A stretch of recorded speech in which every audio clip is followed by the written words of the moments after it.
What is up, guys and gals? Welcome to episode number 256 of the Nonsense Review. That's right, if you go to BC, it's the start of the construction of that Great Wall we know and love. It's also the highest number in hexadecimal. Someone's been on Wikipedia. No, it's something I just regularly... Okay. When I was growing up, I must have been like 3 or 4 or whatever. One of the adverts was 2 times 2 is 4, 4 times 4 is 16, 16 times 16 is 256. And then it was basically bacteria multiply. They double every however many minutes. And that was meant to scare you into buying their version of this thing. And I'm like, that's a number. You can go beyond 100? Wow. And because counting to 100 was a big deal, really, when you're like 5 and 4 and 3 and whatever. When you're like 5, you're lucky if you know above 10. You're right. Yeah. It does help that with your explanation, it does help that it's the third one mentioned. Yeah, and then the next one was 65,536 was the next one. But also, you get 256 is also the number of rare candies you get when you encounter a missing no. 256 is also the max color on the the max number on the color sliders. Yes, well, 255 because they got 0. So yeah, that's the choice. You got 255 with a 0 or 256 without a 0. There you go. Yeah. Anyway, I want to talk about the Great Wall of China. Instead, we're just being like fucking autistic nerds about one particular number. Yeah. I'm your host, as always, Devon, and joining me equally as always is Rick. Hello, everybody. Today we're doing something very fun. It's been on our radar for a while. We would have done it last week, but I was out of the country. More on that later. Today we're going to be doing the Knights of Guinevere. Rick, I did a little bit of background diving on this show. There's not a lot of information because I didn't want to read the synopsis and spoil shit, but first and foremost, it's another offering from Glitch Productions, which I don't think I need to dive into their pedigree. Rick, you and I are pretty well versed in what they give us, what with Murder Drones, Gaslight District, and The Amazing Digital Circus. Granted, Murder Drones didn't really tickle my interest, but there's no denying that there is quality there. Absolutely on all 3 counts. And I've been like basically every single thing they've come out with has like tickled me more in different ways. I totally get you. Yeah, and as soon as this came out, I was sent a YouTube poll by the YouTube interface as, would you watch a full series of Knights of Guinevere? And I'm like, I can't answer this. The answer's almost assuredly yes. Almost certainly yes. But yes, this show has done very well. We're officially 1 week out from it releasing. We're recording this on Friday the 26th. And as for view count, it's very close to breaching 11 million views. So yeah, it's definitely popular. Yeah. 16.5 million subscribers on Glitch and 10.8 million views on Knights of Guinevere so far. Yes. So, yes. Exactly. It's on our radar as well because one Dana Terrace is heading up the production. She's also joined by Joe Laley Owen and Zach Marcus, who were both writers on the Owl House. Little caveat here in that Dana Terrace has said multiple times, guys, this is not the Owl House. Yes. It's not a continuation of the Owl House. It's just an outlet for that same pedigree of creativity. Yes. So we're going into this knowing that it's not going to be the Owl House, and to be frank, I kind of get bothered whenever people automatically assume it's going to be more of the same. Yeah. Because this kind of affected, this is going to go back in time a little bit now, this kind of affected Space Force a little bit, which was a Netflix show starring Steve Carell. And right, okay. I wouldn't say it bombed, but it wasn't quite as successful as it perhaps could have been, because a lot of people went in watching it expecting more of The Office. Right. Gotcha. And I've never watched The Office, so I didn't have that. I just went, oh shit, Space Force starring Steve Carell. Steve Carell's funny. Yeah, but they wanted, like, specifically the character that he played in The Office. Yeah, and he is not that. I've seen enough of The Office UK, not The Office UK, The Office US, to know that Steve Carell was not playing a Michael Scott type character. Man, like, I've seen little enough of The Office US to not even know his name in that. Well, here's the thing is, I have a sister who loves The Office, therefore. Sure, absolutely. But yes, that's all the background information we've got on Knights of Guinevere. I could have dived in and gotten a bit more on the production, not on the production side of things, on the synopsis type of things. But again, I want to be as spoiler-free as possible.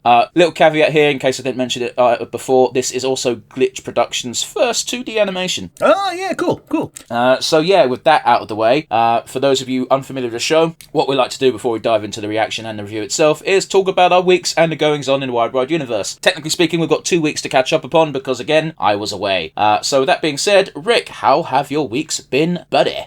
Well, the big thing that happened in between the 2 weeks was the Spider-Man Magic the Gathering pre-release, and I got 2 out of the 5 cards that I really kind of wanted, which, to be honest, on a RNG drop pull of stuff is way more than I expected, because, yeah, if you go into pulling cards expecting something, you are pulling cards wrong. I mean, I get what you're saying there.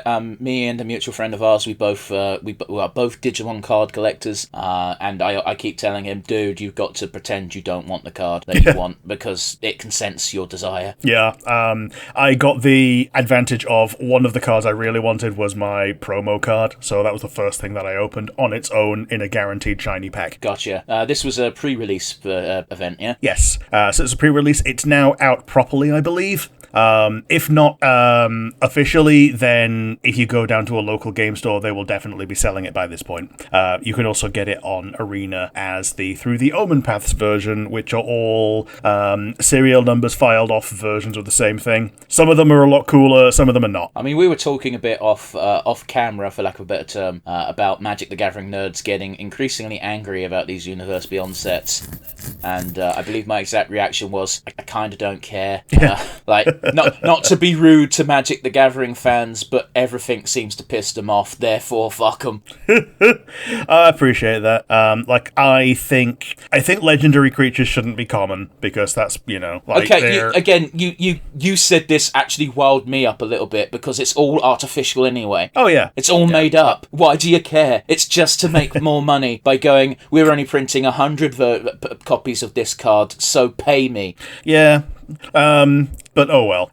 The mechanics are generally okay, but it felt a bit more soulless than Final Fantasy and the Edge of Eternities, which was the actual Magic set that came out in between. What makes you say it's soulless? Because you can't just say it's soulless, Rick, because, no offence, that word gets thrown about a lot by certain people. It does get thrown about a lot, but it feels like they had 20 characters that they wanted to use, and they only managed to get to use about 15 of them, and they ended up repeating Spider-Man multiple times, as you would, of course, but they're all alts of Spider-Man, half the characters and half the cards. I mean, what did they actually call this set? Oh, it's the Spider-Man set. They should have called it Across the Spider-Verse, and then it would have been fine. Yeah. Because then you can have 200 copies of Spider-Man, because that's what the Spider-Verse is. Honestly, I think Spider-Man was a poor one to open with. I think they should have just opened with, an Avengers set. I don't think, I think the less Marvel crossover, the better, personally. We're definitely getting more. We started with the Soul Stone, and we're going to get an Infinity Stone in every Marvel set. The Soul Stone is one of the Super Chase cards that goes Jesus in Christ, that means we're getting at least 6 Marvel sets. Yeah, and we're going to have our own Infinity War crossover Marvel set for finishing it off. And yeah, they're doing the different Infinity Stones. They might have to accelerate them, because 1 per set is going to mean, people are going to get bored of this. I'm already bored of it. Yeah. I don't listen, I don't want to jump on the bandwagon of hating on it, but if it was a one and done deal, Spider-Man being the Marvel character to release a set on would make sense. If they're doing multiple, oh god, fuck off. And they're already teasing the Last Airbender set, which is coming out probably December time. It's very weird. Has Avatar got a new project coming out soon? Because they're just doing a bunch of crossovers at the moment. They might have sold or bargained with the rights to get it re-released all in one go on something. Just because you're saying they've got the Magic the Gathering set, which you told me before now, admittedly, but they've also got later on this year, or rather early next year, I should say, is they've got Avatar crossover characters with the new Sonic racing game. Right, okay. Which is what's making me feel like, shit, is there a new Avatar coming out? I think there might be, actually. Because that would make a lot of sense for them to be doing this cross-promotion with a bunch of stuff. It's like, one, first of all, everybody likes money, and two, oh shit, there's a new Avatar thing. How do we know? You can play as Lin Beifong. Not Lin Beifong, that's fucking Korra. What's her fucking name? Toph Beifong. Toph. Why the fuck do I know Lin Beifong? I don't watch that shit. Toph, you can play as Toph in fucking Sonic. Or you can get the card of her as the first metal bender. I don't like Avatar, but I've got to be honest with you, I would be tempted to get some Avatar cards for Magic the Gathering. It seems like a fun thing to fuck around with. Yeah. And it's, do you know how many legendary bats there are in Magic? 4. There are 2, and one of them is the Avatar familiar that's a lemur bat. Well then. Yeah. So you can find if it's legendary, you can have a bat commander. You can. It's upside down and it's cute. The other one's a really fat one that's sat on a chair. I kind of like that idea, though. Yeah, it's a fat bat that sits on a chair. He's a bat cleric. He gets his vampire bat bloods delivered to him. She's too fat to fly. That's a D&D villain right there. Yeah. But I generally did okay. I won 2, lost 1. And I ended up coming like 7th out of like 15 people, which middle of the pack, nothing to snuff at. Almost exactly middle of the pack. One of our other people that we're playing with today came first undefeated, which was great. How much? How much money this time? Like 4 packs. Okay, cool. So it wasn't like the last set where you said, "Okay, it's a good thing the missus doesn't listen to this podcast." It's fine. Again, I've met her at this point, and I know how we talk on this podcast. There's no way this is her cup of tea. No. We've said too many of the fuck word. Other things that happened. Final Fantasy XIV had its returner campaign. I've done my 4-day stint. I've gotten to the end of the current patch stuff. There are still things that I've not done. I spent a lot of the time realm hopping and heading out to Oceania on this one, because that's the only place you can go with people who are not from Europe. I don't understand what you mean. So you can travel between worlds now, not just to the other server in your area. Yes, but why is Oceania the only one you can go to with Europeans? So Europe can go to Europe, no problem. You can hop over to the other one of the 2 in Europe, not an issue. But if you want to go to somewhere that non-Europeans can go to, you can only go to Oceania. You can't go to the America or the Japanese server. So it's very limited. So it's very limited world hopping. Yeah. So they basically they've got a home, and anybody who wants to world hop and play together from around the world has to go and play on the Australia server. Fine, that makes sense, I guess. I gotta be honest with you. The only thing I know about the FF14, I'm fucking tapped out. I don't care. The only FF14 news I've had is the friend who I went with to France was saying he woke up one morning and went, "Oh no," and I went, "What?" And he said, like 60% of the houses in Europe have just been demolished. And I was like, oh fuck, that's actually damning and bad. And I was like, if that's a Square Enix side of things fucking up, oh boy, is there going to be hell to pay, because that's one of the few things people actively pay for, is to keep their housing. And turns out it wasn't Square Enix fucking around. It was them. They took off the demolish thing. They were like, there's no auto demolish during this period because of some disaster that happened in Spain, I want to say. And that disaster period ended, and they sent out emails saying auto demolishing is now in effect, but a lot of people just ignored it apparently. So it's on them, but still, that's bad. Yeah. So these are people who don't have subs right now. The auto demolish was, as you say, paused and now has resumed, and it's basically, oh yeah, these people are not playing the game anymore. That's what auto demolish is for. It's for getting the housing plots back into the market when people are just parking on them. Except at the same time, Rick, fuck you, Square Enix. Yes. Just make infinite housing. You can do this. I believe in you. If Phantasy Star can do it. Yeah. You can print Final Fantasy 11 can do it. Everyone gets a Mog house. You go far enough in any city, you accidentally go into your Mog house. I don't hate Final Fantasy 14. I fell off of it for many reasons. But I think, to this day, the fact that they never solved housing, still, just like, tough shit. You didn't play the game when this server you joined was new? You're never getting a house. Yeah, it's create the problem, sell the solution, and then when they can't monetize the solution, then they put in other bullshit to try and defeat the RMTers. It's stupid. But apartments are infinite, so you can just get an apartment, and the apartments are smaller than a small house. You can't do a lot with it. They're smaller than a small house, and you can't, like, stand outside it and make pictures and be cool and all that. It's just not as satisfying. It's dumb. Fuck you, Yoshi P. Yeah. Please be excited. Please look forward to it. There was an Invader Zim movie in 2019, and I didn't watch it back then, but I did this week. That was a Netflix movie, wasn't it? It was. It's still on Netflix. I had to check to see if it was still on Netflix, and it is still there. It is still there, because it's one of those things they fucking that made it, so it should be.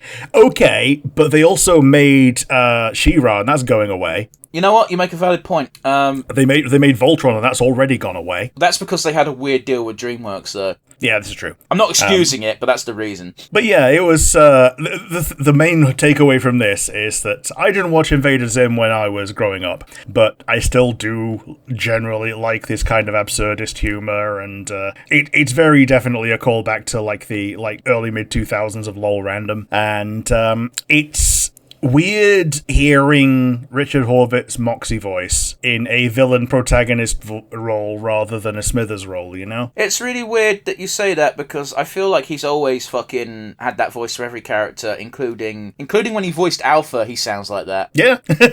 I just had to look up Invader Zim, by the way, because I was convinced you were wrong about the early to mid 2000s, and I'm like, Jesus Christ, it came out in 200001. Yeah, literally early to mid. I genuinely thought it, I mean, that's definitively early if it's 2001, but it only had 2 seasons, which is wild because it feels like it was on forever, but I could have sworn it was like 2008 or later.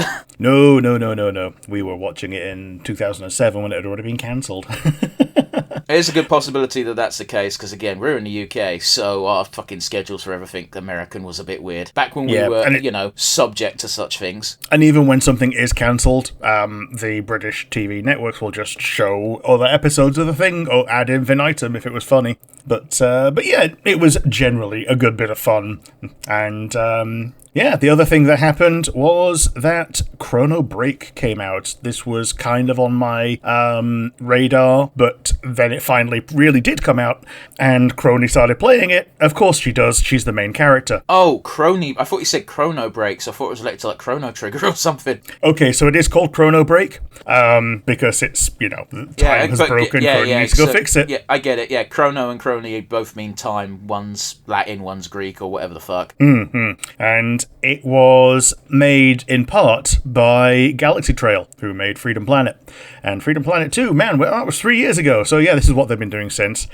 And yeah, when I was watching it, I'm like, man, this looks familiar, this feels familiar, and that's why. It's a very heartfelt take on HoloLive lore, and it's done really, really nicely. So it is a HoloLive game. Yes, it's definitely a HoloLive game. Crony is the main character. You go around, sometimes fighting, sometimes collecting the girls to put into your little spaceship. I wasn't expecting the word spaceship to be uttered. Yeah, she's got a spaceship that's going through space and time.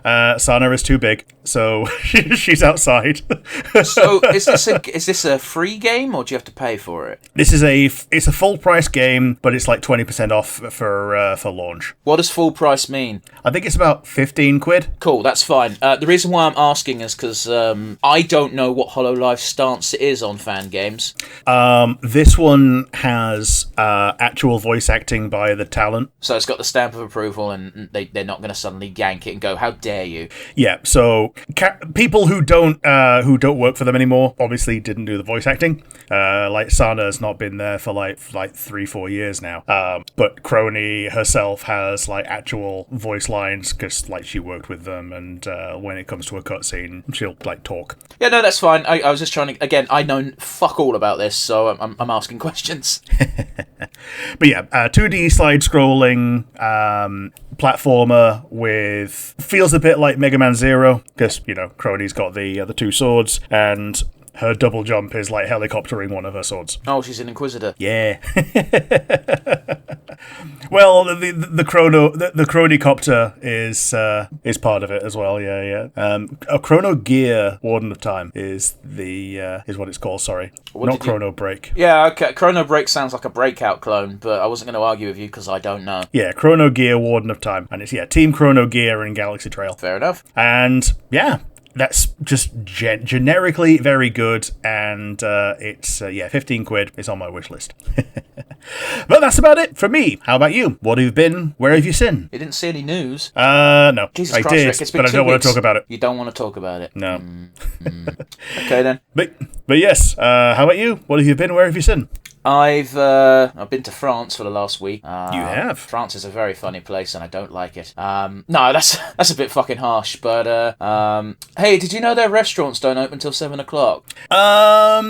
It rings a bell. Yeah, because like normal eating time over there is like 8 p.m. Yeah, and the annoying thing is okay, there's something that people do that generally irks me, and they don't do it very often because it takes a very special person to do this, and that is when you tell someone something because they asked a question and then they look it up anyway.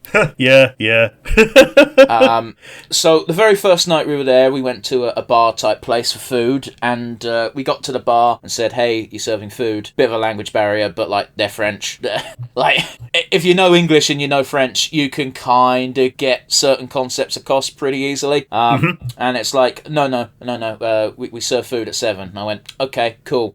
So we went back to the hotel room and we went back to the bar at 7 to get food. And we as we were waiting for food, I decided to Google on my phone, hey, what time do restaurants open in France? So I told the person I was with, hey, so just for future reference, when we want dinner, restaurants are open between 10 and 12, not 10 and 12, 12 and 2 midday for lunch, then they close until 7. And then the next day we went to another hotel and the person I was with asked the receptionist, hey, what time do restaurants open in France? And I'm like, we know the answer to this. Yeah, well, I guess it was less I guess he was asking like in general rather than in particular for that one place. But I looked it up in general. Yeah. And I said, it doesn't take 2 minutes to rub 2 brain cells together and go, oh, this must just be the general way things are done. And I also didn't like it because the French lady was a bit condescending the way she said it to us. She went, oh, we're not like the English. And I'm like, oh, is this what we're doing? Yeah, yep. Is this what we're doing? We're better than you. We have dinner later. It's like, what are we doing? What is going on? Well, in Spain it's because they go to sleep. They go to sleep in the middle of the day so they can stay up later. Well, they go to sleep in the middle of the day because it's fuck off hot in the middle of the day. It makes perfect sense. Both of these things are true. But anyway, I digress. Yeah, so that was a thing. I think I told you we had poutine one day, and another day we had French tacos, which is, I don't know why they call it tacos. Was it crepes? No, it's a Or was wrap. it something? Oh, okay. It's literally a wrap with a ton of shit in it. Okay. It's nothing like a taco. Okay. Apparently it's a thing, and if you type French tacos, you'll get that. That is what they are. It's you choose 2 pieces of meat. I had chicken, of course, because I don't do beef anymore. They put a bunch of cheese sauce and a bunch of chips inside this giant fuck off wrap. So it's a dinner. Okay. It's a dinner in a wrap. Yeah, it's like a breakfast burrito. Well, except it's like proper food. Dinner. Yeah. It's not even a burrito. It's a wrap. Yeah. I know I keep saying that, but I hope it comes across what I mean. Yeah, I just looked it up and it's got like griddle marks on it. So yeah, like you say, it's like a hot pocket. It's not like a hot pocket, but it looks like a hot pocket, like an actual well-made one that's made like fresh. But again, it's, you know what a wrap is, yeah? Yes. Like if you buy a wrap from a supermarket, that's what it's wrapped in. Sure. Yeah. Therefore, cannot be a pizza pocket because that's pastry. Anyway, I digress. Okay. Those were the 2 French things we ate while we were out there. Otherwise, it was pub grub, and it's like, cool, this is real French cuisine.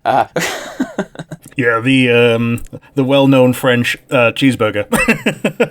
I mean, you say that, but the guy I was with had like burgers on multiple days, and like, you know, yeah, more power to him. But yeah. Anyway, I'm not going to talk much about France because there's not much to talk about. Weirdly enough, the one thing I will say we did is we went to Saint Michel. Okay, what's that? It's a giant.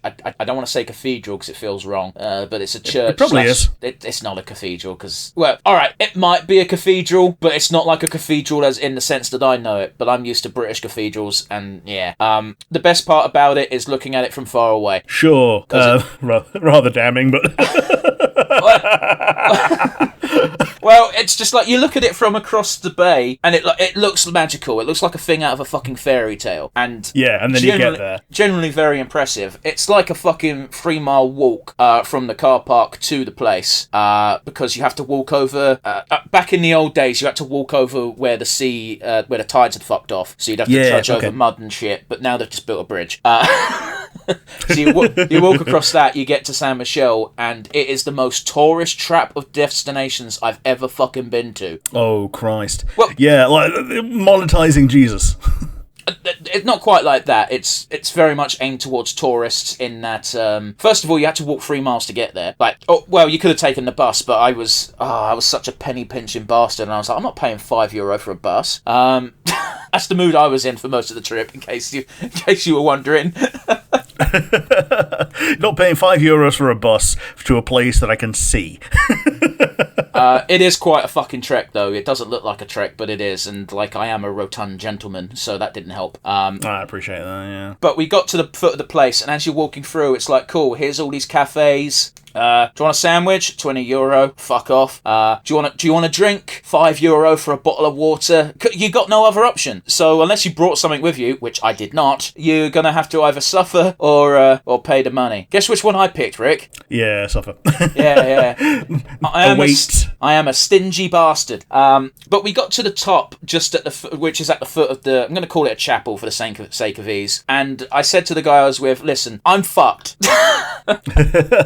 I was also annoyed because he said it was free, and turns out to go in the chapel it cost €16. And again, I was a penny pinching bastard. I will happily admit this. And I was like, listen, I don't really care about this. This is your trip. This was his trip, by the way. He wanted to do certain things. I said, I don't really care about this. I'm not a spiritual person. It looks great from where I'm standing. And also, there's like another 40 stairs just to get into the fucking thing. How about I wait here? You walk around. Like, there's a seat right there. I'm just going to sit there. How about you go in and walk around and do it yourself? And just meet with me once you're finished. I'll fuck around on my phone, it's not a problem. And then he was being like, he didn't really want to do it on his own. And I was like, fuck, but I want to stress this. First of all, I didn't want to pay €16 to look at a church. And two, yeah, I get that. I was completely fucking knackered already, and I wanted to stop walking. Go on, sir. I feel the same way about a lot of churches. Like, I appreciate that people in the church fandom enjoy them. I am not in the church fandom. Don't call it that. Okay, Christians.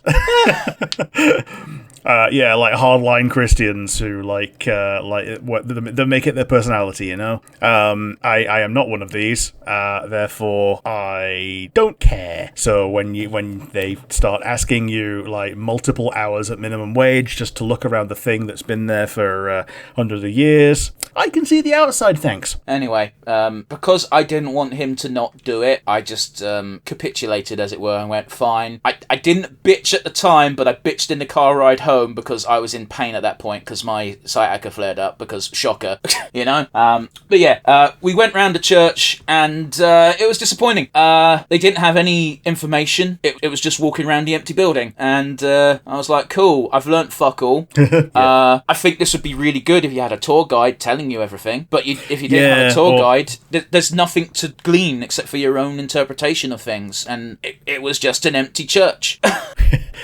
Yeah, so it's a lot of the time they'll give you like a little, not a tape recorder anymore, but the kind of thing where you get like a little Walkman and some headphones, and like you walk around and learn things. But those tend to be for like actual museums with actual individualized exhibits where you can go, oh, I am in this room. Well, the funny thing is we went, because there's some tourist trap museums that we also paid for on the way up, where it was like, this is where this knight lived and did this and did that, and they had information plaques explaining what the knights, what the story of the knight and why XYZ, and it was like, this is cool. It was in French. They had a little QR code you could scan, and hey, presto, you could look at the information in English, badly translated English, but English nonetheless. And and I was expecting that sort of level of information in the actual church, and it was just walk around, and it's a nice building, isn't it? Yeah, cool. Yeah. Okay. The most interesting part of that trip was on the way back down. There was a little seagull. I don't think it was a seagull. It was a bird, and it was sat on on a wall, just looking at people, and it was constantly doing this really adorable chirp, and I was like laughing my arse off because it had like 5 tourists staring at it, and I was like, that bird has learned if it acts cute, it might get food. Yeah. The cuter it acts, the more chips it gets. For real. Unfortunately, the bird was sat in a location where food was forbidden, and therefore no one had anything to give it. Yeah, other than attention, but you can't eat attention. Oh, the bird didn't care about the attention. It was hoping for chips, as you say. Yeah, chips, yeah. It was an adorable bird, and it was an adorable sound. If I had a chip, I'd have given it a chip. Such behaviour must be rewarded. Yeah, you are the bird's target market. Pretty much. But yeah, again, San Michel, very nice to look at from the outside. It's a tourist trap shithole. Sure. Yeah, like, if you're a spiritual person, maybe you'll get more out of it, but as you say, I am not. Yeah, the most rewarding time that I had in France was doing the battlefield tours. Which they were mostly like self-guided. You could go to places, but like certain important ones, they had like a little reservation where you could like pop on, and like they had tour guides and they take you around like bits of preserved trenches and stuff. Sure.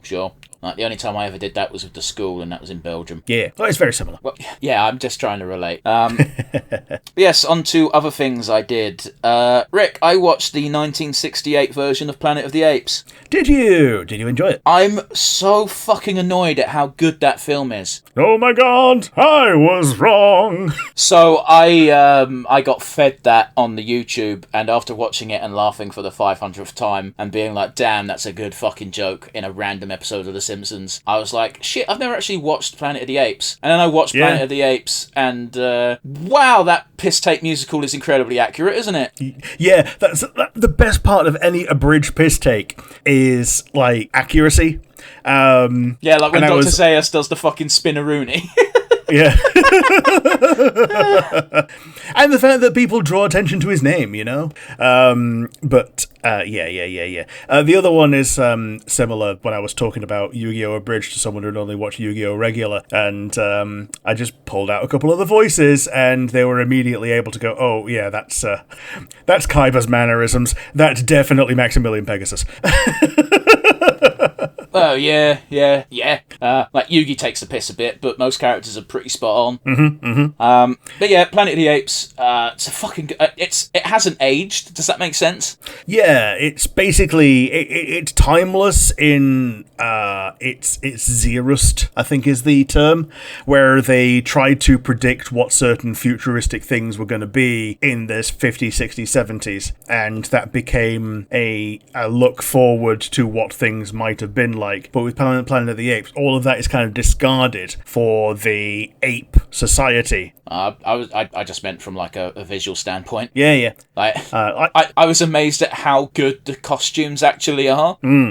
Right. And I watched the reboot revival with Helena Bonham Carter. It was fine. I don't understand the revival because obviously everybody knows that the big plot twist of, and I knew this going into watching it as well, is like the big plot twist is it's Earth all along. Yeah. But that's the thing that confuses me, because the reboot revival thing, it's like this is how the Planet of the Apes became Planet of the Apes, and it's like, but it's implied that there was no crossover point, that humans wiped out humans and then evolution did the rest. Yeah, apes just kind of grew up from there. But whereas the revival is like, no, there was a whole uprising about a bunch of captive chimpanzees and Caesar rules all or something. I haven't watched the new movies.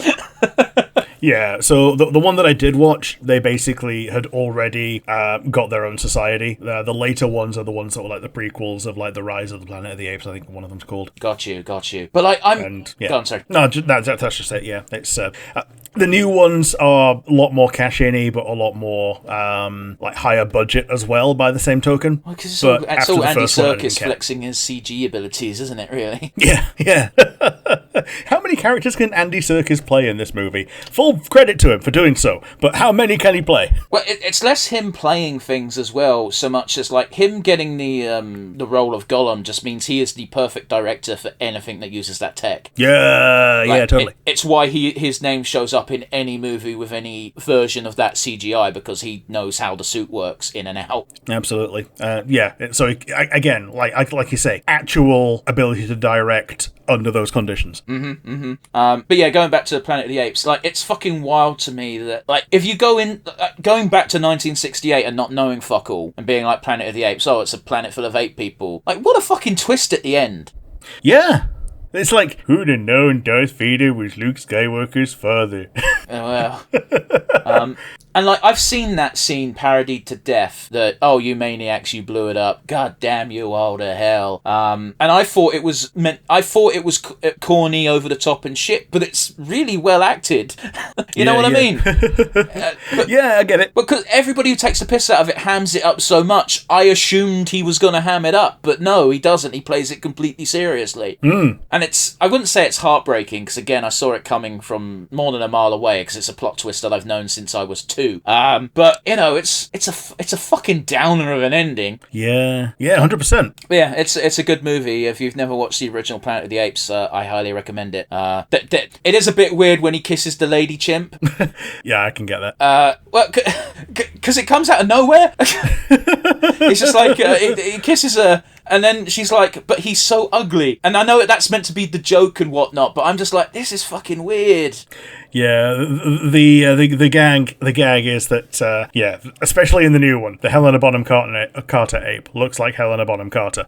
I mean, that's a plus, I suppose. So, yeah, you know why that one is seen as being good-looking in universe and all that. Mm-hmm. Because we can see it too, because it's a good-looking lady. Yeah, she's even if she wasn't a 10 out of 10, she always plays, I feels like she always plays a badass goth bitch. Yeah, unkempt badass goth bitch. She's like one of the poster girls for if you're step 1, be attractive. If you are, then it doesn't matter what your hair looks like. Wow. Anyway, I thought I'd bring that up because I don't know if I'm going to watch the other ones because they look worse and worse as they go on, but I might. Who knows? Well, you know what I mean? It's just like, here's the follow-up to Planet of the Apes, and I'm like, well, no one ever talks about the sequels to Planet of the Apes, which leads me to believe they're probably not good. Sure. Yeah, there's like 50 of them. There's at least 5, which is 5 more than I expected. Yeah. It's like 3 more than I expected, at least, yeah. Yeah. But anyway, I digress. The Digimon Time Stranger demo came out. I played it. It's fun. Cool. And the real thing is coming out next week, is it? Yes, it's coming out on 2nd of October, next Thursday. Well, this Thursday, if you're listening to this. The demo's fun. It gives you a brief overview of what the game's going to be like. Nothing but quality of life changes over the previous story games. Sweet. And like you say, it very definitely is like Digimon Story 3. Oh, yes, definitely. You've got some crazy people who have grinded out their 6-man team already, and they've just maxed out their stats, and they're lamenting on Reddit saying, oh, the game's going to be easy now. And it's like, well, why did you fucking grind for hours? Like, it's like, you cannot have possibly done this by accident. You have only yourself to blame. I mean, I did this for Disgaea 5, like my well, team. Disgaea 5 is different because once you've beaten the story, that's when the real game begins. But this is Digimon Time Stranger. This is not beat the story and then do a bunch of side content that requires you to be level 9 million. Yeah, like the shit back then, it was, I got my guys to about level 150 or so like that in chapter 1 is kind of, yeah, it gets you through the story, it carries you through that, it's not an issue. It's not super game breaking in the grand scheme of things, but by the same token, you could very easily end the game in the 4, 5, 600s when the final boss is like level 90. And then we've got the special beast that is Disgaea, was it 7 or 6? The Nintendo Switch it was 6, where you were like, even without grinding in it or anything, you were probably going to be like level 100 by the end of chapter 1. Yeah, it was actually stupid. Like they fucked up. They really did with the balancing, because their whole thing was like they were leaning into the stupid number aspect, but unfortunately it got too silly too quick. Yeah, 100%. But hey, I like bit mining on my device, but for levels. Yeah, I'm glad they took that out. It was dumb. Yeah. The annoying thing is, like, it was optimal to do it. If you were not doing it, you were losing levels. Losing levels and losing time of your life. Yeah. Whatever. Let's not fucking dive into that. Oof. That was my stomach rumbling. My apologies. I don't know if that's going to come across on the waves, but if there's a weird wumble, that's what it was. Sabaton released another new song from their upcoming album called Crossing the Rubicon. Ooh, yes, I've not heard this one. Yeah, it's about Julius Caesar, go figure, and it's hands down the best new song that they've released on this album. Cool. Oh, it's so good compared to the others. Looking forward to it. The main reason why I bring it up is because, again, I've been really down on their newer songs, but this one absolutely fucking dominates, no questions. I think it was you that actually sent me the Sabaton ordering a coffee. I did. I sent that in the group chat. It was very funny. Yeah, the fake Yoki was, the coffee bean was invented in 1942. No, it wasn't. Yeah, it's good stuff. Last but not least, on the personal front, Sonic Crossworlds finally came out yesterday. If you paid for the deluxe edition, you've been able to play it for like the last week, but I didn't, so boo-hoo me. Mm-hmm. I've played very minimal of this game because unfortunately I picked up an additional shift yesterday at work, so therefore I couldn't play it after it came out until like nearly midnight, and that game looks so good. I was going to say, and you're not a crazy person, you will actually go to bed at midnight. I went to bed at 1 last night, but yeah. That's fine. The game looks fantastic, like visually when you play the game, it's beautiful. Great. I'm looking forward to it because like I didn't have my finger on the pulse to buy it on like day 0, so I've not gotten all the super DLC or whatever. I'm probably going to pick it up as soon as it comes on its first big sale. I don't think I've gotten anything additional from pre-ordering it. I just pre-ordered it because I had 40 quid at the time. Sure. Unlike Digimon Time Stranger, which I pre-ordered because if you don't pre-order it, you don't get Black Agumon and Black Gabumon, which, you know, a bit of a boo, you know? Yeah, I was saying boo words. But yeah, it looks great. I didn't know what the gimmick was going in, but boy, did I very quickly learn what the gimmick was. What is the gimmick? So when you race on... I've only done the Grand Prix. I haven't played the weird arena mode or the multiplayer yet. But you do your Grand Prix. You've got 3 races in the Grand Prix. Mm-hmm. Each race is 3 laps. The first lap is of the original map. The second bit is where you do the cross-world bit, which... Right. What happens is 2 portals appear, and whoever's in the lead once you enter lap 2 basically picks what map out of those 2 that you get offered that you do for lap 2. Sure. And then you finish that, and lap 3 is back on the original track. Okay, so the randomness effect stops you from getting too used to the area and getting like essentially like a home field advantage for already having won the first lap. Yes and no, because there's only like 10. Sure. But I guess that's the advantage, is if you're in first place, you get to pick what that middle part of the race is going to be. Sure. And so you might notice that when I said you do a Grand Prix, you've got 3 tracks. The 4th track is all 3 of the first 3 races. Okay. So there's no choosing the second part of the race. You do 1 lap on the first map, 2nd lap's on the 2nd map, 3rd lap is on the 3rd race. Yeah. Gotcha. Okay. It's a fun way of doing it. And yeah, the game is chock full of free DLC. We already have Sonic, the Werehog version of Sonic, which I don't know who asked for that, but yay, and Hatsune Miku. Oh yeah, because Sega own the rights to like distributing Miku and all that. Exactly. We've got 2 more free DLCs due, 1 in October, 1 in November. These are the ones that have already been revealed. We're going to get Joker from Persona in October, and we're going to get Ichiban from Yakuza in November. We are. We're also, that's well beyond down the line. Yeah, there's I think there's SpongeBob as well. If you give me 2 seconds, I'll get there, Rick. Sure. We've also got some paid DLC that's coming out in October and November. October is going to be Minecraft, which gets you Minecraft Steve, Minecraft Alex, and the Creeper. And November's paid DLC is going to be SpongeBob, which is SpongeBob and Patrick. And hey, Rick, I really am thankful that they're giving us all this free shit, but also here's the paid stuff, and you can see why the paid stuff is paid stuff. Yeah, because it's other people's stuff. Exactly.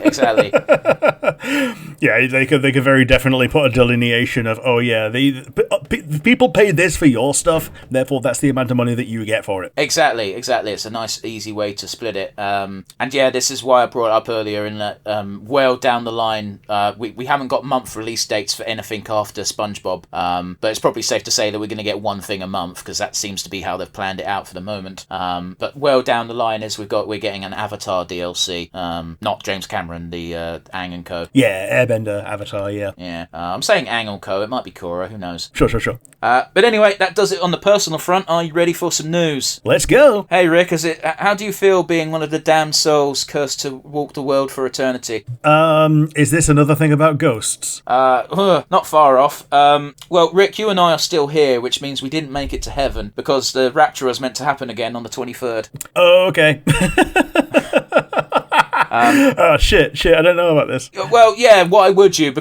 And also, why would you give it any credence? Like, the rapture's meant to happen every year, according to these whack jobs. Oh, it's definitely bollocks, yeah. It's even more bollocks, because apparently the rapture, like, has only been a thing, like, people have been superstitious about since, like, 1870.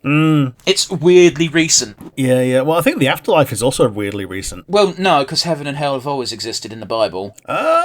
That's at least 2,000 years. Yeah, apparently hell didn't, but heaven... Sorry, hell did, but heaven didn't. Okay, but it did. It just wasn't called heaven, Rick. Yeah, so it was like the realm of God, taken to be by God's side, but that was just exactly. like... It's like God took you to him. Where else is God gonna fucking live, Rick? Yeah, but it wasn't meant to be like a place, it was like meant to be a concept of... fucked, yeah. Was it not meant to be a place? We're talking about medieval peasants who didn't know to wipe their fucking arses. Well, yeah, is medieval is when it came about. It was not like around in the conversion period during like Jesus times. It was like during like the medieval times when they were when they wanted to motivate peasants to not be scared if they die in some kind of stupid noble chess game of border conflict. Yeah, I'm calling bullshit on you for this one, Rick. Okay. Like, the concept of heaven, it's in the Bible. I know you're going, oh, it's more of a concept than a place, but everyone's always taken it literally, so I don't know what you want from me. Well, people take it literally now, but yeah. Yeah, but...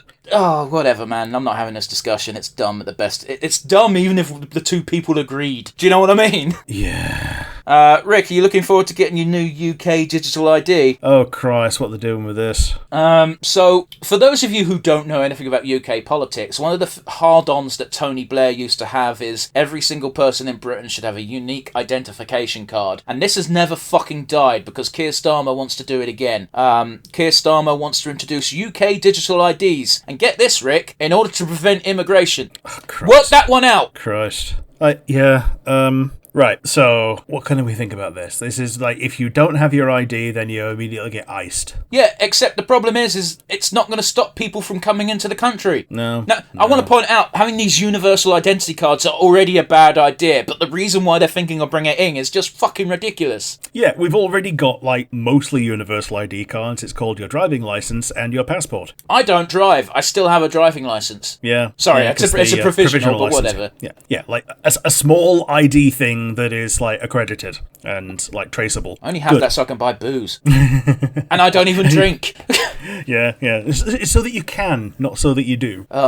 Dude, did I tell you about the time I got ID'd at my own workplace? Yeah. Oh shit, yeah, what happened? Well, I went to buy a lighter. Okay. And the cashier said, "Can I have your ID?" And I just went, "Really?" And then she said, "Oh, you should be flattered, blah blah." And I went, "No, I'll give you my ID. That's not the issue.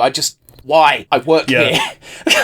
I've been working here for longer than... I have tattoos. Yeah. You can't just get these.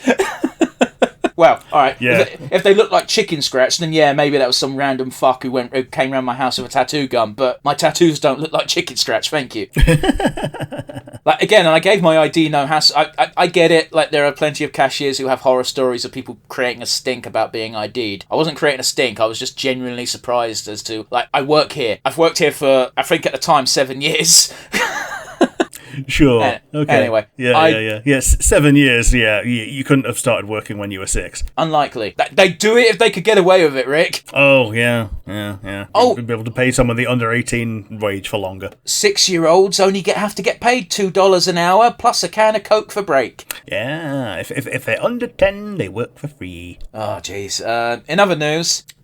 Ricky Hatton, beloved British boxer, died at the age of 46. Oh, this one was a bit of a shocker, Rick. Yeah, that's no age to go. It's not. I believe he used to have a bit of a problem with alcohol. I don't know if he still did, but still, like, that was pardon the pun, but a bit of a punch in the fucking face. Reading that one morning, it's like 46. Jesus Christ, I'm 33. Yeah, shit. Yeah. Yeah, no, for those of you who don't know, Ricky Hatton was the face of British boxing for a good, 6-7 years. I believe he was a world champion for a cup of coffee, not for very long, but yeah. Okay. Yeah. Closer to you than me, Rick. He was a Mancunian. Oh, yes, fair enough. He's a Pilkington. Jeez, well, that's a fucking slap in the face to anybody. But yeah, anyway, rest in peace, Ricky Hatton. That was some very sad news and very unexpected. I don't have anything to actually recall about him with, because unfortunately, the extent of my knowledge is he was a very good British boxer. Yeah, my knowledge of boxing is basically what you've told me about George Foreman. And that was mostly about his grill. Yeah. And him being a very boring boxer to watch because he wins on points. No, that's Floyd Mayweather. Oh, that's Mayweather, okay. Yeah, no, George Foreman was a fucking beast. Yeah. In his prime. Not when he was 50.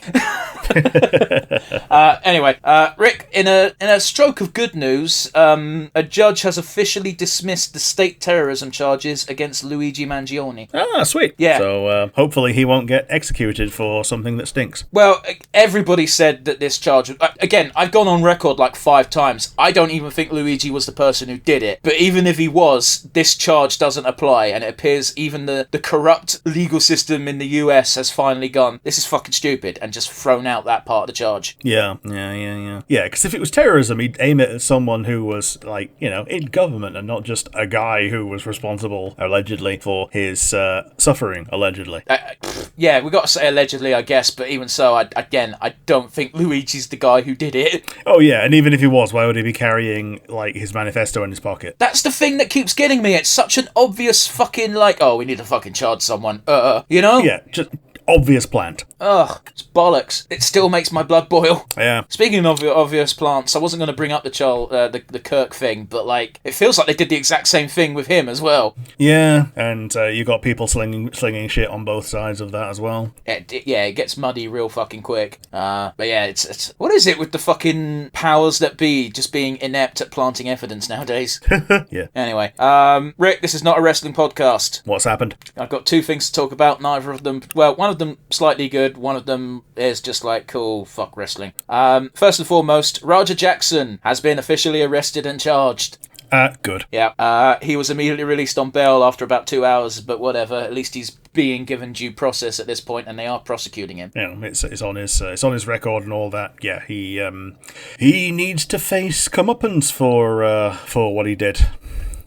I don't want to say attempted murder, but I could very easily see someone more versed in legalese making the argument. Yeah, because when you assault someone with that amount of force and that amount of intent, yeah, it's very definitely... he definitely intended to put the guy in hospital. Well, case in point, the initial slam knocked Psycho Stu out, and then he started punching. Yeah. Now, this would have been all swept under the rug and gone and been considered just green as grass, someone who doesn't know what the fuck they're doing, having an accident, if he'd have just slammed him onto the floor and things happened as they happened. But instead, to then mount someone and throw 20-odd punches on someone's head who couldn't block? Fuck you. It would also have been I'm not saying excusable, but it would have been understandable if it had happened the very moment that he first got sucker punched. There's just so many things that could have been.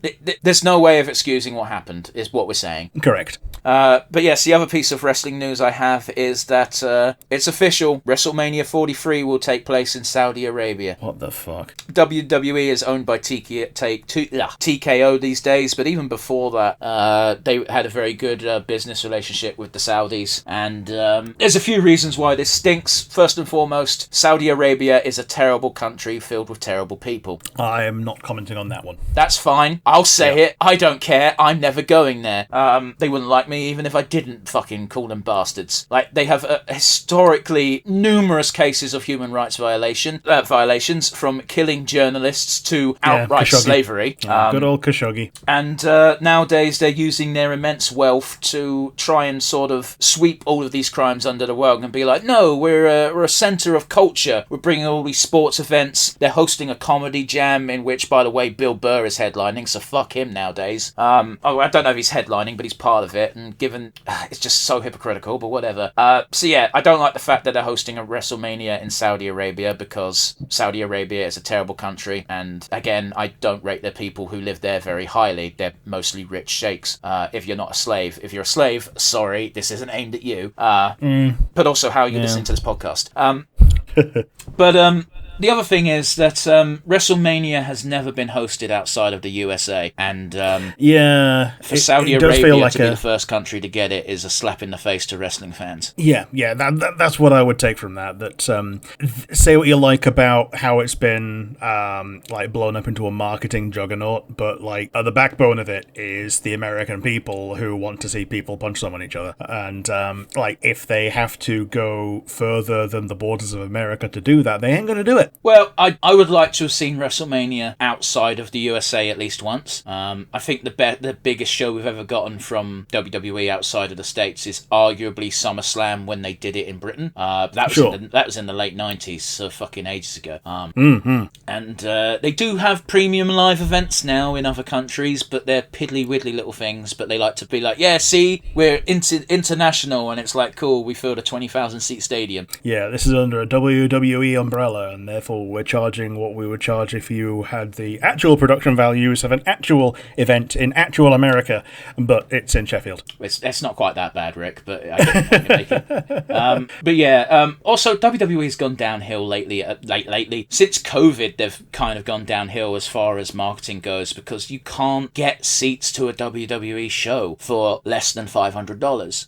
Christ. It's ridiculous. Like, the average person has been priced out. Yeah. It's like, how come people like indie shows better than WWE nowadays? Well, I can go to them. True. I've also been to WWE shows pre-COVID, so that's how long ago it was. So like 6+ years ago. Like, I've been to them. They're not fun. Yeah, like people look like they're having fun when they've like run the camera over you, and there's like people blocking out a third of the people behind them with a big massive banner that they brought. Yeah. Meanwhile, I've been back to when Ring of Honor wasn't owned by AEW. I've been to multiple Ring of Honor shows, and they were all fucking fun as fuck. Sweet. It's just big. I know a lot of wrestling companies want to sell out like big stadiums and make a lot of money, as they should. They're businesses, but the intimacy of smaller shows just make it 10 times more fun. So much so that I think I could take you, someone who knows nothing and has no real interest in wrestling, to a little indie show and have a laugh over it. Sweet. Yeah, okay. Yeah, I feel like that is possibly the kind of thing that I would be able to enjoy off my own back, you know? But yeah, that does it for the news. So, with that out of the way, Rick, what are we doing today? And count us in for the sake of both myself and the audience. We're doing the Knights of Guinevere pilot, available on Glitch on YouTube. 3, 2, 1, and go. Yes, I will almost certainly put the URL in the description of the episode. The spelling of Guinevere bothers me ever so slightly. Why is it meant to be 2 I's rather than 2 E's? I've always spelled it Gwyn, GWY. Okay.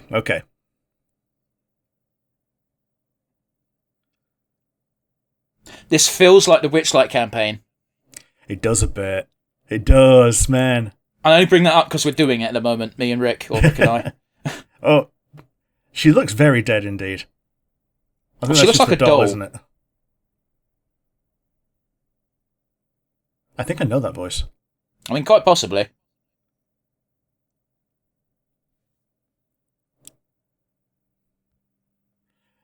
Oh yeah, very definitely a doll. Does this look a bit Sonic to you, or is that just me? A little bit, yeah. Oh, it's a theme park as well, so yeah, that's Carnival Night.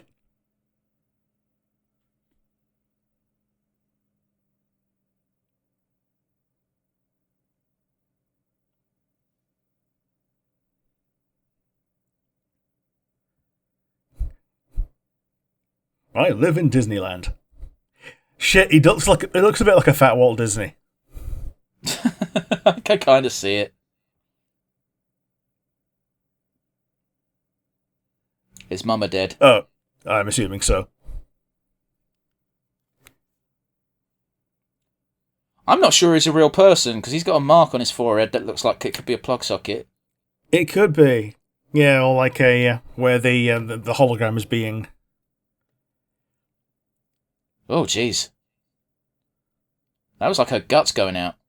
It was. Oh, wow, that's visual. Yeah, so this is where we reveal that this creepy child is the villain.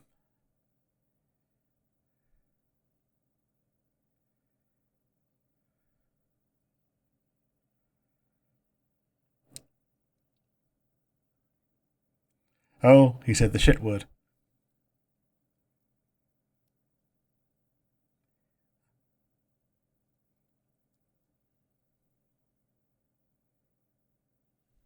That used to be a form of execution in Italy, by the way. Yeah. Dangle someone by the guts. Yeah. Oh, so the doll's Guinevere then? Sure. Oh, I love all these like different animation styles that they show off. We need to...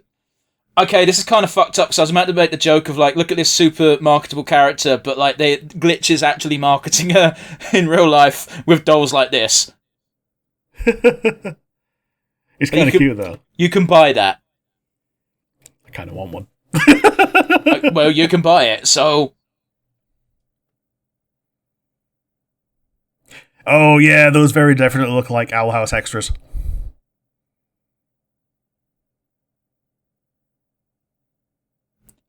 I'd say you shouldn't do that, but at the same time, claw games are bullshit. Yeah, they're very definitely stacked against you. For those of you who don't know, the reason why claw games are bullshit is because they literally have a program limit of how many coins need to be put in until the claw locks in properly. Yes, because other than that, you'll just get a limp-wristed version of it. Yep. Wow, she is very pretty, isn't she? She is. Oh, she's scanning them. Shit, man. Well, they are in her theme park, and they are, yeah.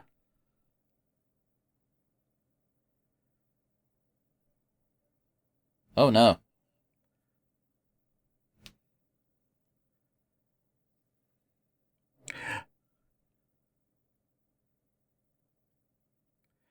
Oh, that was very cute. Okay.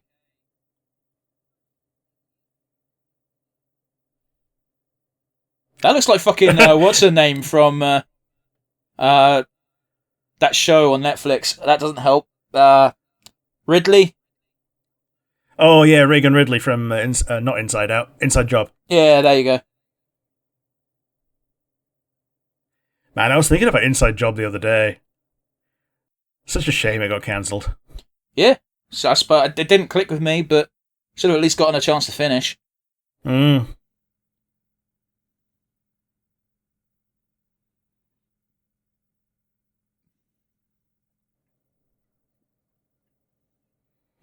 The other one looks a bit like young Greg from Steven's Universe. Yeah, it's because of their hair.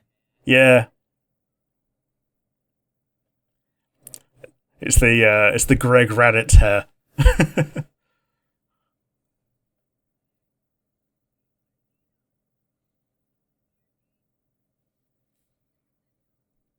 These characters are very quickly winning me over. Yeah. Bye. Yes.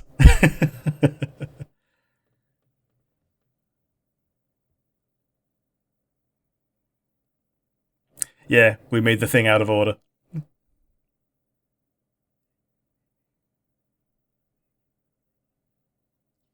You don't know how to play Mahjong. Nobody does. No, I definitely don't know how to play Mahjong. I hate Mahjong with a passion. However, I'm cursed with it because of Yakuza. I don't know the rules enough to play it properly.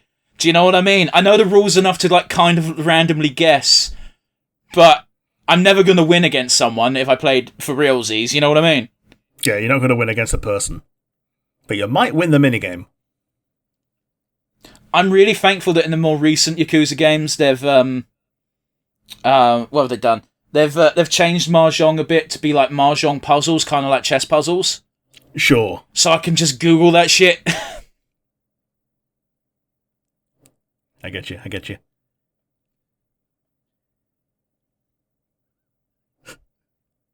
It's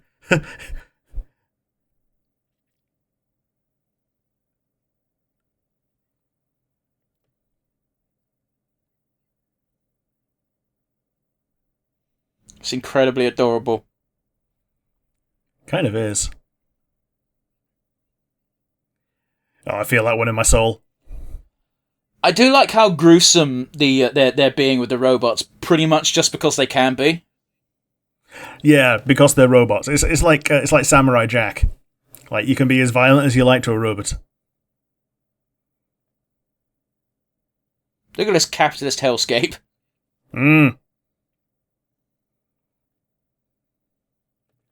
Oh, Jesus Christ. A robot could do that, but it'd be cheaper to get a human. Yeah, I've been, and the friend is like, yeah, I covered for you.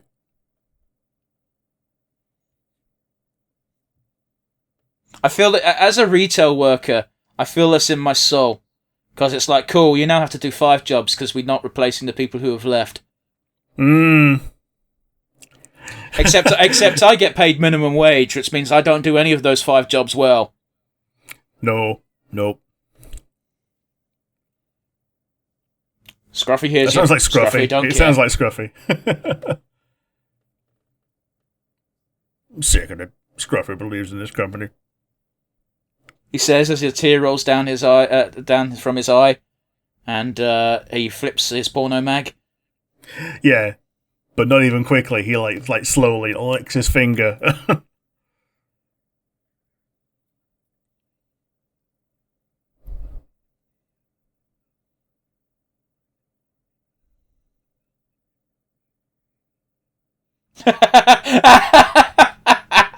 I fucking love that.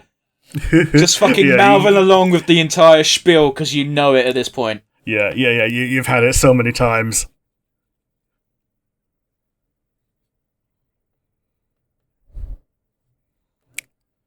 How's that for capitalist hellscape? I was just gonna say it. Fuck.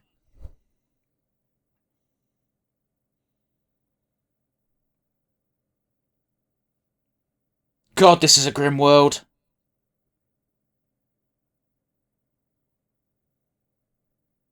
Oh, jeez. No. I would not be able to deal. A whole ass doll.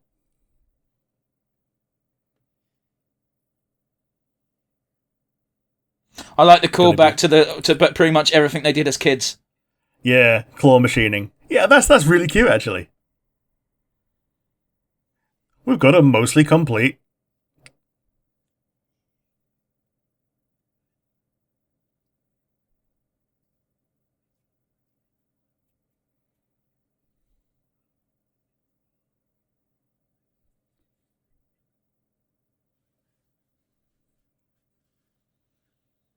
I like the implication there being that he's going to fuck it.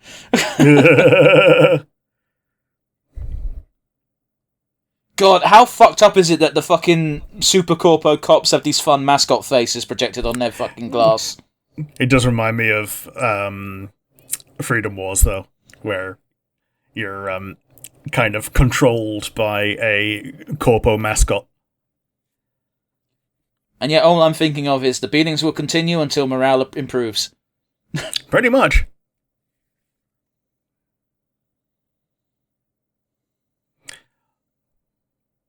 Oh, it's that same middle finger that got fixed. Yeah, it doesn't take... I know it's not a massive leap in logic, but I do appreciate that they're trusting the audience enough to make them. Oh, that's the little girl from the opening, I assume. I'm guessing so. Or the mother. Maybe. No, it says Olivia in the subtitles, so that is the same girl. Okay, so yeah, when it says a lot of time later, it really was a lot of time later. Well, yeah, it would have had to have been, wouldn't it? Because they were kids at the beginning as well, the main character. Yeah, and then they're like in their 30s now.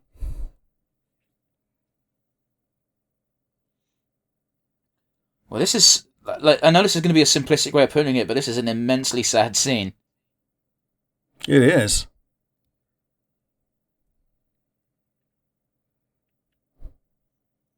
Oh, hey, they look like like injectors and all that.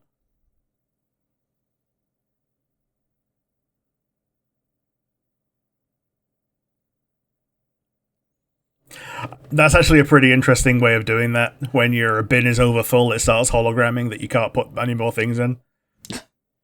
And people will ignore it, much like they do when refuse sacks overflow. 100%, yes.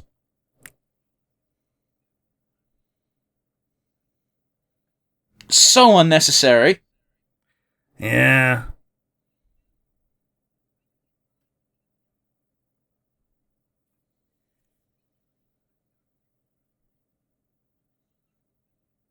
That's a good way to give someone TB.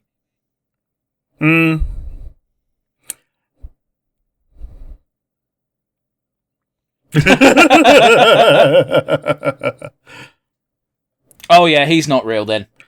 Yeah, well, he's definitely not real now.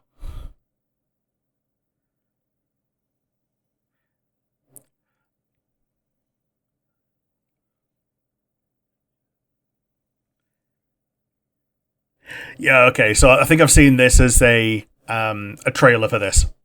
Maybe so. 3 weeks ago it was uploaded, a minute and a half long trailer, so might be from that. What's the crystal gems?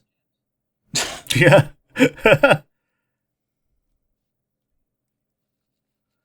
Oh, that's really cute. Slightly horrifying.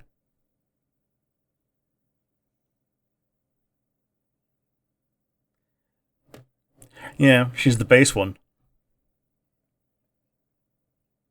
Are these the Knights of Guinevere? It might be. Oh, I appreciate the cat. The cat's a real one.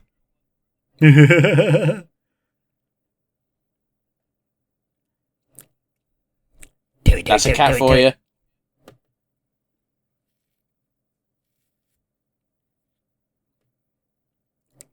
I'm not kill stealing, I'm kill helping.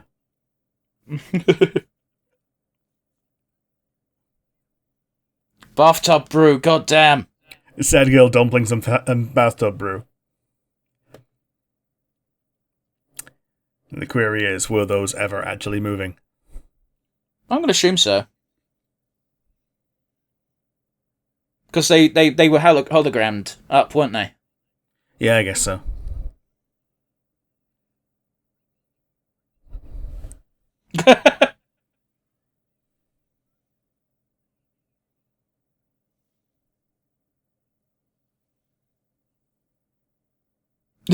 Oh, those eyes. Those were. I don't care what anyone says. Those were Lou's eyes for a second. Yes, very definitely, very definitely. When they were kids, they looked a bit like Bartholomew. Oh, when they were kids, I thought the slim one was a bloke. So Yeah.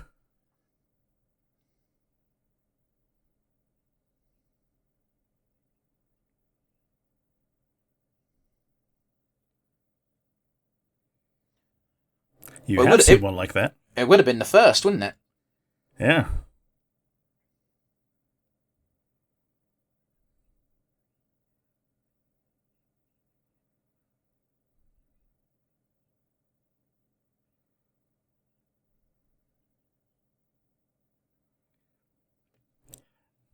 I mean, yeah, because they actually want to, work together still. Yeah, it was, and that was only 10 minutes ago.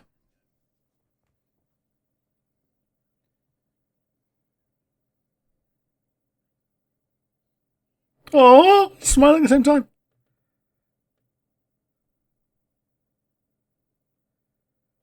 They've done a really good job of making me feel bad for this robot.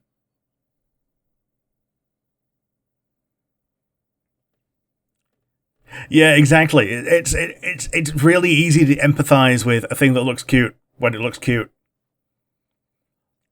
especially when it's looking pathetic and yet you know that it's a fall from grace.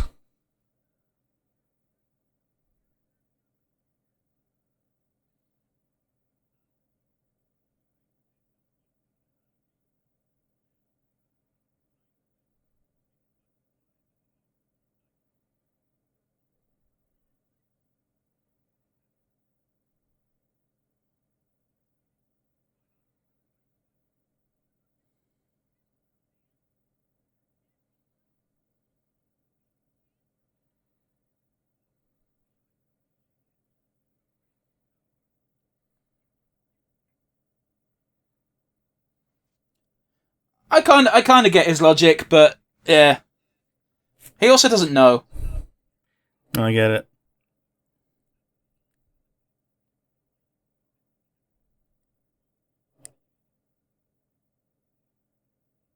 Oh, cool, he's a drug dealer now. So it would seem.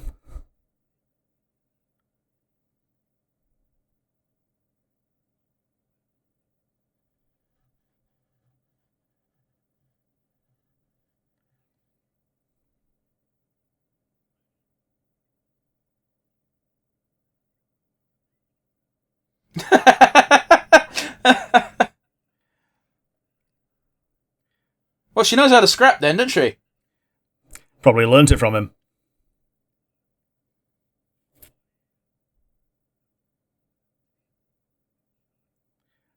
Probably is her actual dad. Oh no, teeth! Well, she's got some missing teeth, so it's already like the implication, right? Yeah.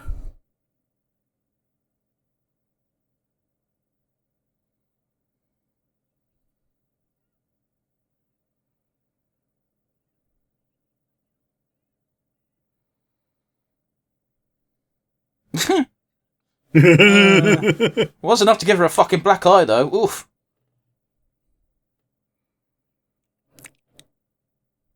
Why'd you have to be cocky?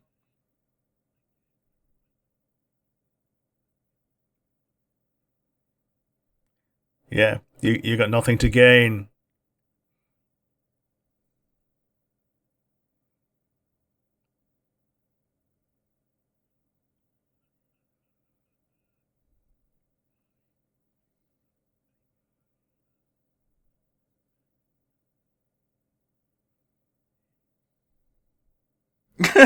I love how she was hesitant. And that's even with a glove on. I was gonna say she's wearing gloves, so it's not even that big of a deal.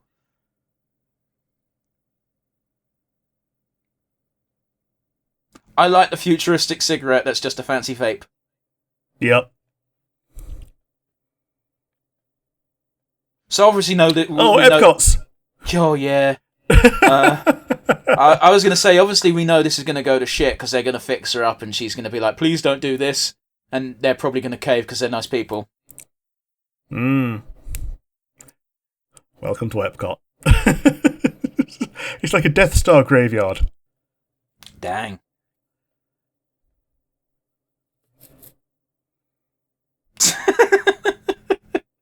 Not taking this seriously at all. I mean, you would want to race on one of those, though, wouldn't you? I work in a supermarket. I don't want to race on those things. Okay, but intrusive thoughts. Alright, you might have those particular ones. I don't. That's what I'm telling you. Sure.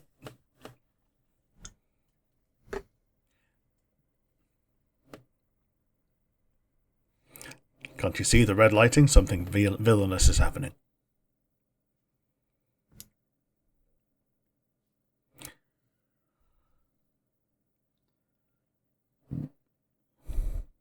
It's the opposite of red lighting. It's evil right lighting. With fog! It's White Diamond.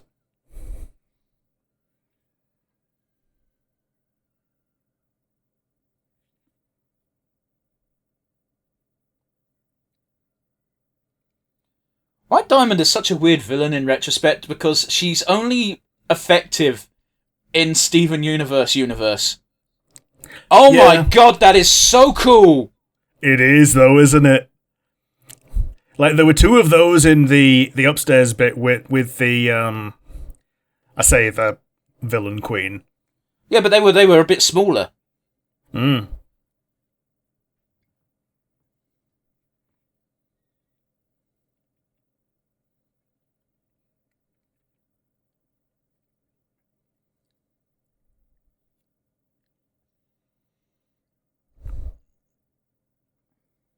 Yeah, she's nodding.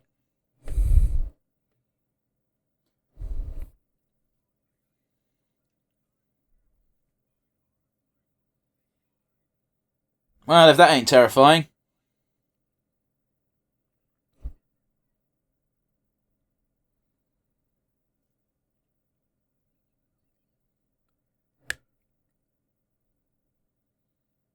Liquid nitrogen.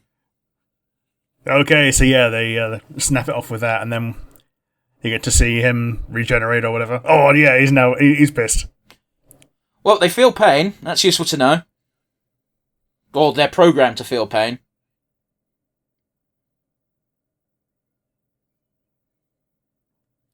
This has to be in her head. Gotta be. I absolutely love the tape here. Just such a cheerful voice to be like, "You're all gonna die." I'm gonna show. I do like how the tape here is always the one that says the most sus thing at the end. I was gonna say, I assume Guinevere saved them. Sounds like Twilight Sparkle.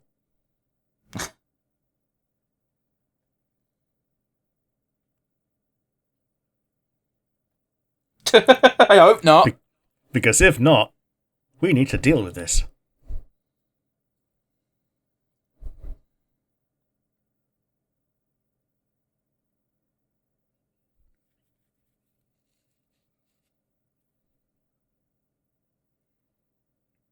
Oh, maybe you're right, Rick. Maybe the earlier on War Kings was just in her head. That's a fucking shot. It is, though. It's so cool.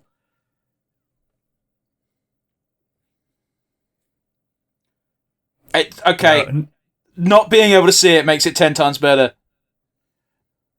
And this is when, it's it's red blood, so it's not hers, because hers is blue.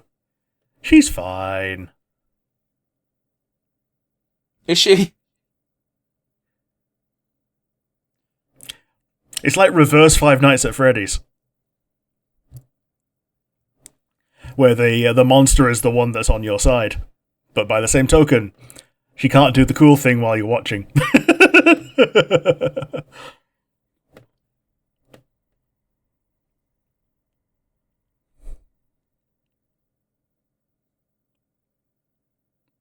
I don't know, I think the trope's going to apply, which is like, who's the real monster? Because I don't think it is her. Oh, she's essentially filling the role of a monster on the hero side. But I don't think she's a monster is the thing. Oh, yeah, she's definitely the most human of all of them.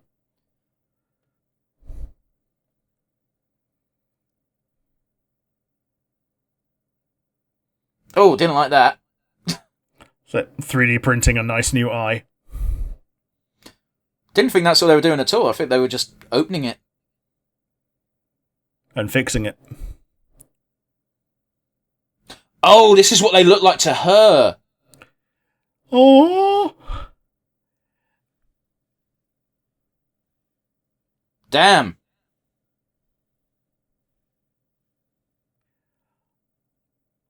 I love it so much.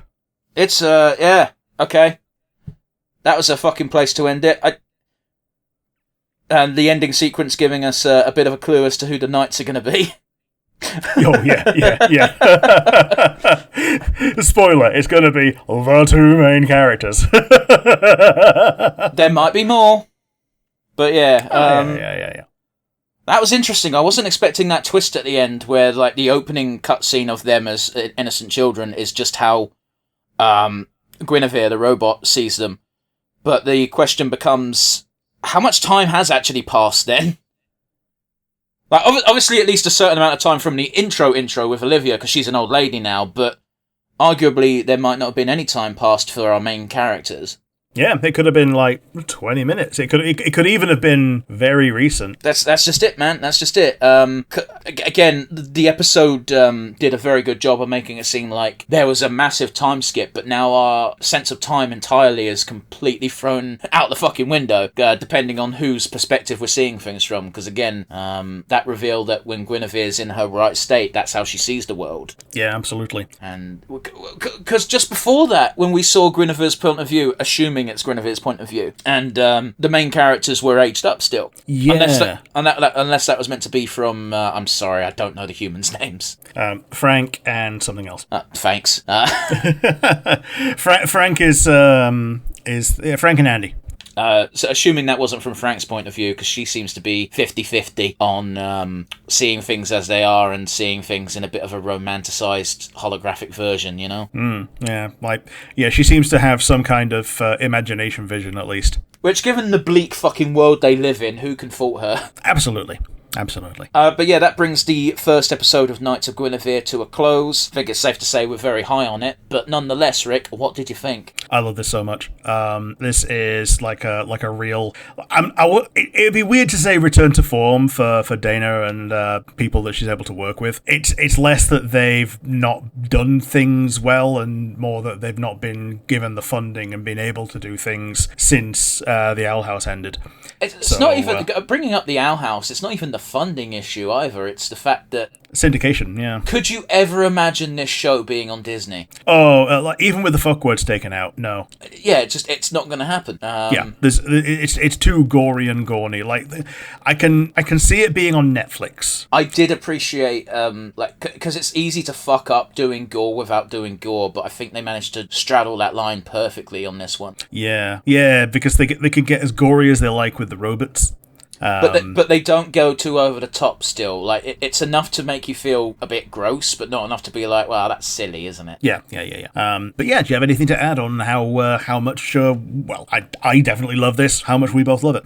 I went into this completely blind, but I didn't expect what we got. No, absolutely not. Because the trailer I got was the bit from the Walt Disney Man that's done in like that 90s old animation style. This is Guinevere, and also this is Guinevere. Yeah, literally Walt Disney doing the Epcot intro. Yeah. Which is probably what they were trying to invoke. It's a theme park and it has a mascot. It makes sense. Well, they even have an Epcot graveyard. Well, okay, that's you being tongue-in-cheek, but, doing a direct parallel to a video that exists and you can look up on YouTube right now, you know? Yes, absolutely. But yeah, it was just really good. I know I'm not using fancy, flowery language, but it's good. Watch it. If you watched it for the first time with us talking bollocks over it, I suggest going back and watching it again, clean. Yes, I essentially pre-recommended this before I even watched it, so yes. Well, we were in a weird scenario, because when this got first teased by Glitch way back in the beginning of the year, I want to say about February time, I remember going, this looks shit. and then 2 minutes later I went, oh, never mind, because Dana Terrace retweeted it and said, yeah, I'm working on this, and I went, okay, it's probably not going to be shit then. yeah. But it's a bit of a poo-poo on me, because this isn't the first time I've done this. I've taken a glance at something and gone, that doesn't look like it's up my alley, because the most recent thing being arguably Fixed, because you remember I was giving that film a ton of shit before we watched it. Yeah, absolutely. But surprisingly good. Don't judge a book by its cover. That's all I'm saying. And I was being a bit tongue in cheek with it looks shit, because when I say it looks shit, it usually means it looks like it's not going to be something I like. You know what I mean? I get you. When I say stuff like that, I'm not being objective. I'm being I don't think I'll enjoy this, but it's funnier to say look shit. Yeah, this looks like something that I'm not going to enjoy, is what it's shorthand for. Pretty much. You know me, I try not to poo-poo things on the channel at the very least. Yep. Typically. I think the one time I threw that out of the window was, well, I might have done it more than one time, but like the most obvious time was probably He-Man. Where I was just so fucking fed up at the end of that episode. Yeah. I gets it. But anyway, let's do our usual wind down, shall we, Rick? Do you have a standout favourite moment? It was actually pretty close to the end, and you even pointed it out, like, that's a hell of a shot of Guinevere finally standing up, and as the two girls are in the elevator, and the elevator door is closing, Guinevere's demented smile of, I got this, towards them. It was such a cool shot. I love it so much. It was a cool shot, but her smile didn't look demented to me. It just looked like... Okay, go on. It was like impassive, but if she'd chosen to make that smile, it would be demented. But the fact that she didn't choose it because she's of limited motability as she was then, it just makes me want to give her a hug. I get you, man. I've said it to death with this episode. Like they did. There's a problem with robotic characters in that I instantly kind of don't care because they're not real. If you know what I mean. I had this problem with Legion in Mass Effect 2. In that I went, you're you're a Geth scumbag who doesn't feel anything, so I don't care. And then a complete U-turn within like 10 minutes. Almost a similar feeling here, in that I was like, well, it's a robot. It's a robot, but the very first thing we see is this horrible child dragging it by its guts. Yeah. And feels. She's still trying. It feels, and she's also still trying to put a smile on. I think she's doing that because she's programmed to. It's almost like, you're familiar with I Have No Mouth, but I Must Scream, right? Yeah, I never played it, but yes. The short story. Oh, no, I never read it. Yeah. I've never read it, but... takes 20 minutes, highly recommend it. I'm aware of the general concept. That's what this is. Like, granted, now she's able to grow beyond her programming. Finally, we've seen that she's been able to rebel even in the first shot when she threw herself off the building, and it's not the first time she's done it. Yeah, and again, it's just that shot of Olivia when she was older as well, lying in a bed, being like, "I must have her, I must fix her, I'll do better this time." That is a fundamentally broken person. Yeah, and the question is, do better this time? Will she actually be a better person to her, or is it just she will make it so she can't run away this time? I think it's implied to be more along the lines of the latter. But in her mind, it's the former. Yeah. In the villain's mind, the most villainous act is the most noble. But again, I have no hatred for her yet, because we don't know the extent of her crimes or the extent of how knowledgeable she is of how fucked she is. But at this point, I don't feel anger. I just feel like this is a sad existence for this person. Yeah, I feel intrigue. Certainly a way to go with it. Yeah. But yeah, that's my favourite moment. After that bit of a tangent, how about you? Do you have a favourite moment? My favourite moment really was the end of the revelation that, oh shit, we don't actually know how much time has passed. Yes. Yes, because Guinevere is seeing the two ladies as two little girls. Yeah. And also, what a fun fucking narrative device as well, and an excuse to draw, child characters who are totally willing to beat the shit out of people. Yeah. Yeah, as far as she's concerned, these child characters are actually going to be her knights, and she's going to be able to, I don't know, reprogram her perception of them into the knight personas, I guess. Like, we've already seen that our main characters, what was it, Frank and Andy, you say? Yeah. Like, we've already seen that they're competent. Yeah. In very different ways as well. Frank is very quick to just be like, I'll break the law, I don't care. And Andy is very technically proficient. Oh, they're both technically proficient. That's the thing. Very, very different types of technically proficient, because we've definitely seen Frankie as more of a practical engineer and Andy as a programmer. Yeah. It's you got the hardware and the wetware. Don't like that way of wording it, but sure. But yeah, that was definitely my favourite moment, because it completely recontextualised everything, and I didn't see it coming. Yeah, it was a great pacing for the storytelling with all of that as well. Yeah, it would have, the entire tone of the episode would have changed if we knew that from the get-go. Yeah, and the trickle feed of the major plot points, it didn't feel like any of the anything was intentionally held back for too long, you know what I mean? Like, yes, it was held back, but the pacing felt right for every little reveal, you know. Well, I don't think it was even held back. It wasn't withheld for any reason other than it made no sense to reveal this earlier. You know, it wasn't artificially extended. Is the point I'm getting at? Sure, I get you. Because they could have dragged this plot twist out over 5 episodes, and that would have been annoying. It would have been. But anyway, we don't like to just talk about the good. We also have to talk a bit on the bad. Rick, do you have a weak link for me? I don't know if I do. I guess that we didn't get a lot of the villains is my only criticism, really. I don't think that can be a criticism for episode 1. Yeah, like we didn't. I think that large Titan Enforcer villain, it was very threatening, and then it was just dealt with off screen. But it wasn't, was it? We didn't see the carnage because we can't see the carnage. We have to have an element of mystery as to how Guinevere is going to handle herself. But it wasn't dealt with off screen. They just did a cut just so you didn't see this precise action. Yeah. It's no different than anime bullshit, you know? Yeah. So, yeah, it's annoying as it may be to you, I kind of really don't have a weakest link. I mean, it's fine. You're allowed to say that, but you're very rarely correct. How about you? What did you pick for today for the weakest link? I have no weakest link because it was absolutely... No, I'm joking. Wouldn't that be a kick in the teeth, me to shit on you and then be like, yeah, I also don't have one? Yeah, I know I was saying like the gore was weirdly tasteful, especially seeing as they can go over the top, but that opening scene went fucking hard and it still grosses me out. Now, I don't think it's a weakest link, in the sense that it detracts from the episode. I think it's a weakest link in the sense that it makes me feel icky. Specifically the tugging on the intestines. Yeah, a personal failing of being a little bit too susceptible to the ick.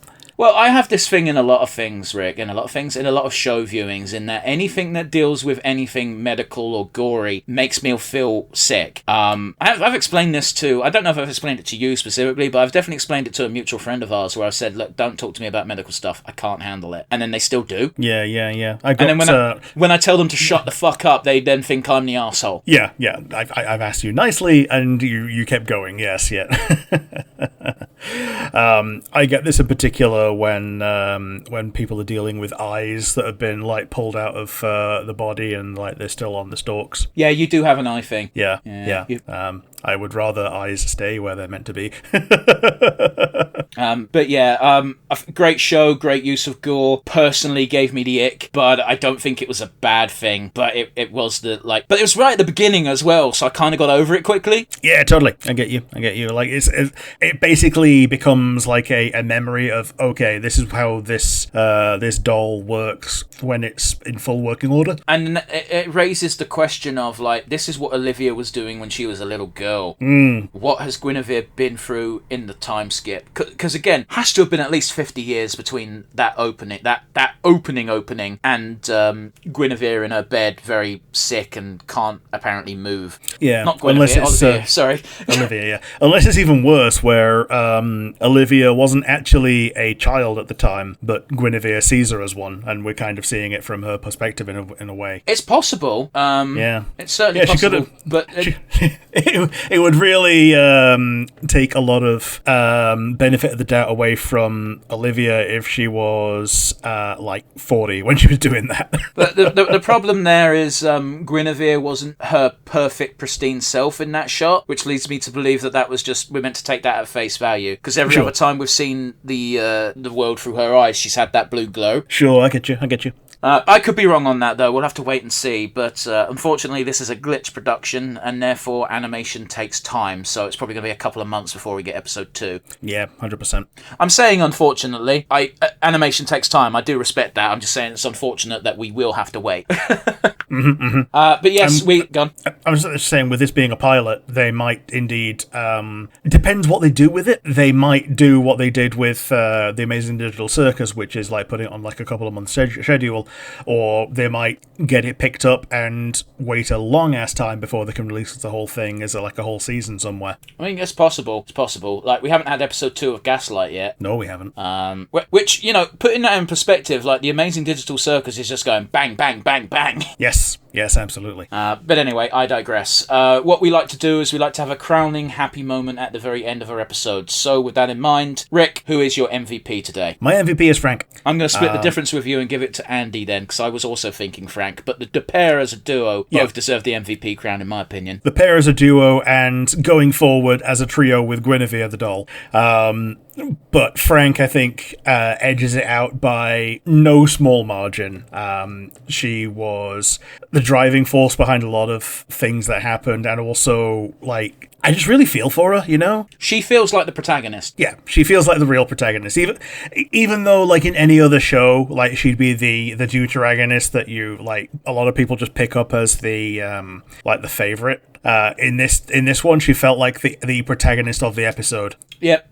And we've seen from the ending slide that she is a Knight of Guinevere, so therefore is in the title. Yes. But yeah, the reason why I'm giving it to Andy instead of just doubling off on Frank is like she had Frank's back when she didn't need to, and that gets a lot of points with me. And the chemistry between the two characters is just chef's kiss. Mwah.